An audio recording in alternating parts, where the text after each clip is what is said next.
Hi, I'm Jozef Youssef, founder and chef patron of Kitchen Theory. We're an experience design studio based here in North London where we design multi-sensory food experiences, and this can be based on work that we do with scientists and academics, artists and designers, bringing all of this together to design really interesting, engaging and most importantly multi-sensory food experiences to life. Now today I want to tell you a little bit about our work, tell you a little bit about the research that we've been working on for over 10 years now with Professor Charles Spence from Oxford University. He's an experimental psychologist, and together we research multisensory flavor perception. So looking at how all your senses come together to really give you an appreciation of flavor. Now I'm going to talk you through a little bit more about that as we go through our session. But I didn't just want it to be me sitting up here talking to you alone, and I thought I would bring some of my team into this. So I'm going to take you downstairs now, and we're going to go into our kitchen. I'm going to give you a little bit of an idea on what the team are doing, because as this is space themed in some way, and we're talking about, or at least at Kitchen Theory we're interested in space foods, we wanted to give you a demonstration of a couple of types of foods that have been touted as possible candidates for going up into space, and we're going to try those techniques out today and demonstrate them for you. So let's get ourselves into the kitchen. So this is our studio, and here are the team. Hello. So we have, is the camera straight? Yeah. Are we all good? So we have Garon Simmons and Giampiero Peoni. Garon is going to be making little spherifications. Now what these are is it means you take a liquid and you spherify it in a little you capsulate it, in a little jelly bubble. And what happens with that is it means that you can kind of move the water or move the liquid around without it kind of spilling everywhere, which is an ideal type of culinary solution or technique for taking liquids up into space. They're also really cool to eat as well because you pop them in your mouth and they burst. So Garon's going to be making those, and Giampiero is going to be making little spherifications, much smaller in size than the one that Garon's making. Only these ones are going to be made with a type of seaweed extract that's called agar-agar. And the other type of product that Garon's going to be using is sodium alginate, which is a type of seaweed extract. So it's interesting to kind of think of seaweed and future foods and the sustainability factors, and also see some of the kind of interesting potential uses that they could both have. So if you guys want to get on with doing that, and I'm going to give you guys a bit of an idea about some of the work and research we've done over the years with Professor Spence. So the Oxford Dictionary defines flavour as being a combination of two of your senses. That being your sense of smell, so everything that you smell on the outside, but also you have a second sense of smell, and that's retronasal. So that's everything that, as you're chewing and eating and swallowing, it's all the aromas that get pumped up through the back of your olfactory system, and your olfactory system is what's responsible for you being able to smell, and that gives you a second kind of perception of aroma. So you have everything that you can smell on the outside and everything that you can smell as you're chewing. And then the second sense that it talks about is your sense of taste. So that's typically salty, bitter, sour, sweet, and umami. Now umami is best translated as savouriness, and it's considered our fifth taste sensation. Now, when it comes to how we perceive flavour, we believe that it takes all five of your senses to really come together. It's more than just about taste and smell. It also comes down to things like the colours and shapes that you see. It comes down to the textures that you feel both in your hand and in your mouth. And it also can include elements like sound. So we know that the sounds of certain foods can have a big impact on how we perceive and enjoy their flavour. I'm going to take you through a few examples of how this works, because what's important to understand is that if we have a better understanding of multisensory flavour perception and the sensory relationship that we as human beings can have with food, then we can design and optimize food and dining experiences to encourage people towards making more nutritious and more sustainable food choices. And this could be in schools, it could be in care homes, it could be in hospitals, it could even be in our own homes. And what better time to think about how we design our food experiences than during the SciArt Exchange week, talking about designing your habitat. So this idea of designing optimal food experiences and encouraging people to come together, bringing people together through food, because we as human beings, we love coming together around food and building community around that. And at a time like this, that's one of those really important elements of either doing it virtually or doing it in person. And so, what are the elements? What am I talking about when I talk about multi-sensory flavor perception? Well, we're saying that all your senses really need to come together in a congruent way for you to appreciate flavor. And so let's take an example of this. Do you think you can taste colors? Well, that's an interesting kind of question, isn't it? Do colors have tastes, and do tastes have colors? Well, let's think about this. Here is a picture of a dish that we had designed a few years back, and what you can see are 4 elements. One is green, one is black, one is white, and one is red. Now I'd like you to take a look at this and just think for a moment, which of these elements would you think is salty, which is bitter, which is sour, and which would be sweet? So salty, bitter, sour, sweet. You have a green, black, white, and red element. Now, there aren't necessarily right or wrong answers with this, but it's interesting to find that our research with Professor Spence has come to give us the idea that 70 to 75% of people around the world will say that they agree on what the answer is. Again, this doesn't make them right, but it does mean that a large majority of people will agree on what they believe salty should be. So, 70 to 75% of the world's population will say that white is salty. And that could be because salt is white, and therefore we associate saltiness with whiteness, and that's the majority. I'm not saying that's right. Second of all, we have black or darkish brown, which is bitter, and perhaps this is on account of things like dark chocolate. It could be burnt, charred foods that have a kind of bitterness to them, or dark cocoa. Again, that can kind of have a bitterness. So, 70-75% of the world will say green is sour. Maybe that's because of things like limes and sour candy. Or it could also be, there's a hypothesis out there that it could be that we associate green with sour because of unripe fruit. So think of unripe fruits that have a slightly more sourness to them. And then we're left with red for sweetness. So over 75% of the world's population will say that red is sweet. And perhaps this is because a lot of candies and candy packaging comes in red. Or perhaps it's because of ripe fruits again. Well, what's interesting here is, whether you agree with that or not, you will have had some kind of a correlation between what you believe the color would be and the taste.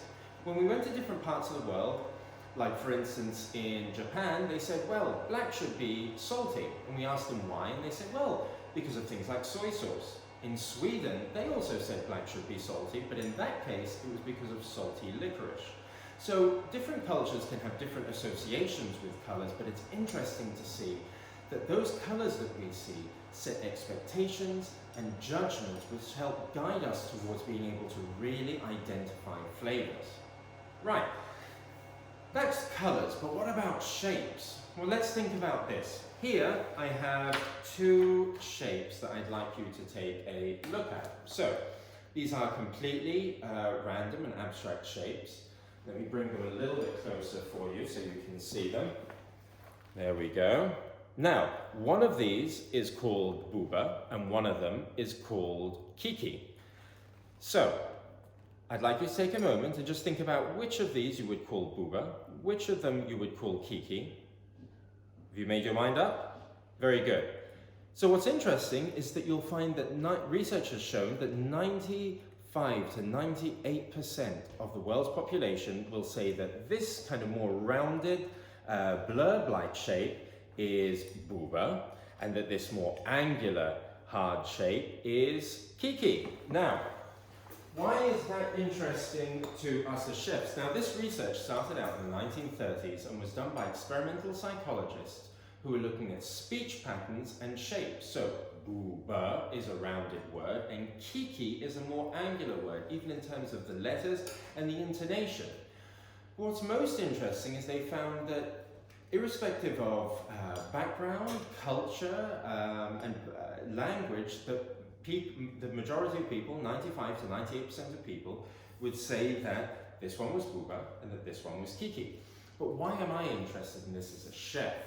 Well, it's interesting to us because we found that flavor in some way has a correlation with this. So I want you to think of sweet, creamy, fatty, rich, soft, chewy, kind of comfort food flavors, and think of which one would you most associate them with. And then I'd like you to think about more tart, acidic, crispy, crunchy, crackly, bitter, sour flavors, and think about which of those correlate or map onto which of these shapes. Now, what we found from our research is that the majority of people will tell you that sweet, fatty, chewy, rich, comfort food kind of flavors, creamy flavors will come under booba, and that more tart, acidic, crispy, crunchy, crackly kind of flavors will come under kiki. Now again, this is interesting because it tells us that the shapes of our foods, as well as the colors of them, are giving us so many judgments and expectations around what we think we're going to experience when it comes to flavor. Now in doing this, we've realized that when it comes to health and nutrition and well-being and encouraging people to eat more sustainably or to eat more nutritiously, we found that these little sensory changes can actually augment people's perceptions of things like sweetness or saltiness, bitterness, sourness. So you could do things, let's take for example, if you were to be making a yogurt and we want a little snack of a yogurt for children. Now we don't want to add too much sugar into there because we know that we shouldn't be consuming too much sugar on a daily basis. So let's say we know that red is associated with sweetness. We found that just by colouring the yogurt red or adding, changing it from a light pink to a kind of deeper red, that you can increase people's perception of sweetness. So you can actually make them perceive that the same yogurt, which already has to start out a little bit sweet, you can't turn it from being sour just by colouring it red into magically turning it into sweet yogurt. What you have to do is have a little bit of sweetness there, but the interesting thing is the red colour makes it appear sweeter. So, what we also found was if you're looking at the packaging for this yogurt, you'd want to go with packaging that's kind of rounder and has a creamy kind of feeling or texture to the packaging, rather than the type of packaging that's maybe boxy or angular in some way, or has a kind of rough finish to the material or texture. These are all the little sensory cues that we're learning about that are allowing us to understand how to design packages or products or dining experiences that encourage people to make more nutritious food choices or to eat in a healthier kind of way. Now, I've asked everyone to bring an apple because there are a few other senses that we haven't mentioned. We've talked about vision, we've talked about smell and taste, but there's also texture. Texture is extremely important, as is sound. All of them come together, all our 5 major senses really coming together to give us an appreciation of flavour. So I hope you all have your apples at the ready, and I hope they're nicely washed and clean. They have clean hands. Now, we're going to do a little mindfulness exercise, and I'd like us to be mindful of our senses, because senses are, as I've just talked about, are extremely important in really giving us an appreciation of flavour. The more mindful we are, the more we can appreciate the experience of flavour. And we all know this because sometimes you will have grabbed a quick snack in between classes or as you're working away on something, and you'll kind of eat it and you won't really pay too much attention. As long as it kind of is ticks a few boxes and tastes good enough, that'll do. But then you've also had times where you sit down mindfully and maybe eat a really nice meal and you really savour not just the meal and the flavours, but the whole experience. And that's what we're going to do collectively today with our apples. So I mentioned about our sense of smell being important when it comes to our perception of flavour. So researchers will actually estimate that 80 to 90% of what you perceive as flavour comes from your sense of smell. So our sense of smell is vitally important to our appreciation of flavor. But for this little experiment, what we're going to do is take away our sense of smell by clipping our noses, and we're going to take a bite into the apple. Okay, and you're going to do this with me. So you're going to clip your nose and take a little bite out of the apple. Don't let any air in as you're doing this. Make sure it's nicely clipped and tight, and then just chew. Now, I'd like you to think about what you're experiencing, which is maybe a bit of sweetness, until I ask you to now release your nose, and all of a sudden, you start to get so much more flavor that comes out of the apple. And you can try that again. You can pinch your nose again if you want, and try biting into it. And what you'll find is that without your sense of smell, most of what you're getting is taste, so it's sweetness, but you're not getting all the kind of appley flavor that builds up once you release your nose and you involve your sense of smell. And so that's why your sense of smell is so important, and taking time to be mindful, to smelling what it is that you're eating can really help with boosting your enjoyment of the food that you're eating. Now, second thing that I mentioned was this idea of your sense of sound and hearing, and how that can be affected by, or how that can impact in some way your perception of flavor. So I want you just to think for a moment about two instruments. I'd like you to think of a high-pitched violin that's going ee, screeching high-pitched violin, and I'd like you to think of a deeper cello that's much deeper and kind of lower in note. And then I'd like you to associate one of these with lemon juice or lime juice, and I'd like you to associate the other one with mango juice, or let's say mango juice, that's a good one. So, which goes with which? The interesting thing is, if you think of a kind of thick, creamy mango juice, most people will say that that goes with a deeper kind of base. If we think of a lighter kind of lime or lemon juice, most people will say that goes with the high-pitched kind of violin.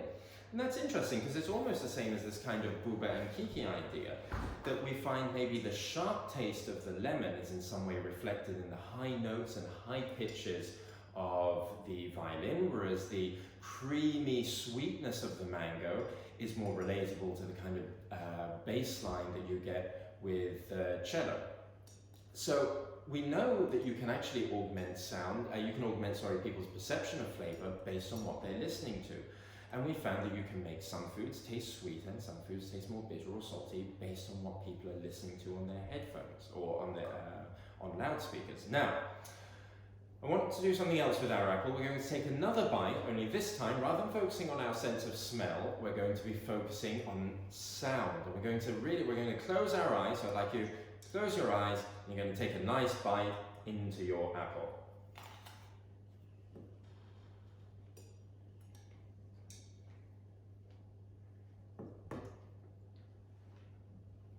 Now that you're focusing on the crunch, all of a sudden, it becomes even more crunchy, doesn't it?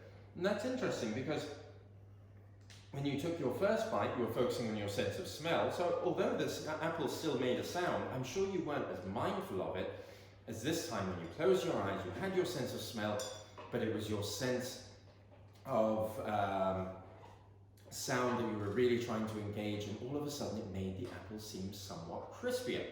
Final bite of the apple, only this time we're going to close our eyes and we're going to focus on its texture.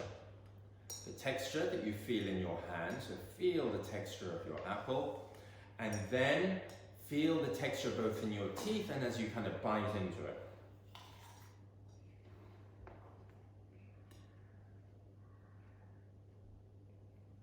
All of a sudden it seems juicier, and I can tell the texture of the skin, and it all becomes much more vibrant in some way. And so even something as simple as eating an apple can be a multisensory experience. But SciArt Exchange, we're talking about this idea of kind of designing your habitat and space. So how can we bring these things into our homes? Well, maybe by looking at the type of music that we play, when we're about to sit down to eat. We want to make sure that we have something that isn't too distracting or high tempo, because that could make us maybe eat a little quicker. We want to make sure it's something that we kind of relaxes us. It might be that we're eating, it could be Thai food, so you could listen to kind of Thai music in the background. It could be that we're eating Moroccan food, and we could have Moroccan music in the background, something that adds to the experience. We could think about the lighting. Do we want it to be really bright as we're eating? Or do we like candlelight? What makes us focus on our food more? And how about the textures? The cutlery, the crockery, the table linen, everything, the napkins that we have on the table. All of these little elements can enrich our experience of the whole dining process in eating in some way. And of course, most importantly, even in this time where many people around the world are self-isolated, eating with others is super important. And so get online, and like I have, and like I know my team have, and like I know I have with my family, enjoy a meal with others out there, and get online, and just the act of kind of enjoying a meal with someone, even if it's virtually, can work wonders on our well-being. So now I want to take a look at what the team have been up to and what they're doing. I can see that Giampiero has started dripping, and I'm going to bring the camera over so you can see this a lot closer, but I can see that Giampiero has started dropping the alginate balls into cold oil. Now it needs to be cold so that it's viscous enough, and I'm going to bring this over here so I can show you that what should happen is you can see them dropping. So when they first hit the liquid, when they first hit the oil, they will float at the top, and then as they cool, you can see them beginning to drop down. And by the time they hit the bottom, they will have a solid membrane around them. And so these are what they look like when you take them out. So here we have them. Maybe GP, could you get some out on a spoon? So what we have are little caviar-like balls. And what's the base flavor that we're using? Coffee today. So we're using coffee? Yeah, just coffee and agar, and basically we use 500 ml of coffee, and you would use 1% agar dissolved cold and then brought to the boil for 1 minute. Excellent. So that's GP's little caviar of coffee, and here we have Garon is, let's come around here is better. Right. So Garon, and he is making these little spherifications, which you can see he's placing onto the spoons here. Now these are little jellied bubbles, as I explained earlier. They have a gel membrane around them, which is a reaction between calcium that's in the water bath and the alginate that's enriched into the liquid. And what's the liquid that we have here? So today we have a little bit of lemon juice. So it's lemon juice that we've dyed black. And sweetened with a little bit of syrup, so almost like a black lemonade. So like a black lemonade. Awesome. Could you take one out and maybe break one on the surface for us so we can see what that looks like? Ready for it? Let's see. There we go. And so you can see the membrane. There we go. And it's that little thin gel membrane. And when you pop these in your mouth, what will happen is they will burst. So these are a really interesting way of thinking of how we could take certain types of food, certain types of liquids up into space, because obviously these little spherifications, these almost look like a little globule of water that could be bouncing around or floating around in space. And these little caviars over here are a great way of taking flavors up there, but without having crumbs or anything kind of floating away, which I believe is super important in that kind of environment. Now, finally, why we're interested in space isn't really because of trying to make foods for space. Our interest at Kitchen Theory is looking at the differences in the habitat in space and how that really impacts on astronauts' perception of flavor and their enjoyment of food. Because we know when you're far away from home and when you're isolated, as many people are at home these days, that food becomes really important, and enjoyment of food and flavor when you're so far away from home, and a bit of nostalgia it does wonders for people's well-being. And so how can we make sure that astronauts, despite all the limitations of space, like not really having your sense of smell working so well, and if you remember how important that was from the apple, things like textures and temperatures of foods and flavors, your whole physiology changes, and so the way your senses react to food as well change. So how can we design foods in the future that are actually enjoyable and that really allow astronauts to enjoy their food experiences when they're oh so far away? So that's my talk. I hope you've learned something about the senses. I hope you've enjoyed the sensory experience of an apple. And from the team and I here, we're wishing you all a great day and weekend ahead. Thank you so much for joining us. Go onto our website, Kitchen Theory, if you'd like to find out more about all the different ideas that we have been talking about and some of the projects that we've worked on that are related to space. And until then, keep safe and see you later. Bye. Bye.